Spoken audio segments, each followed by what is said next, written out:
Pikachu! Heto ang para sa inyo. Tignan ninyo ang salamin. Tayo na. Ako ang babe sa salamin.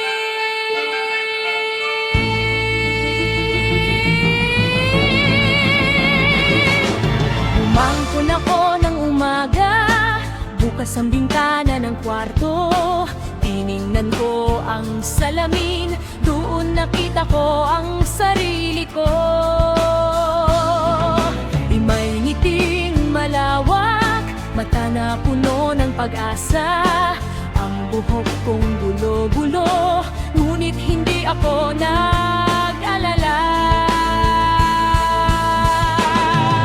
Sinabi ko sa kanya,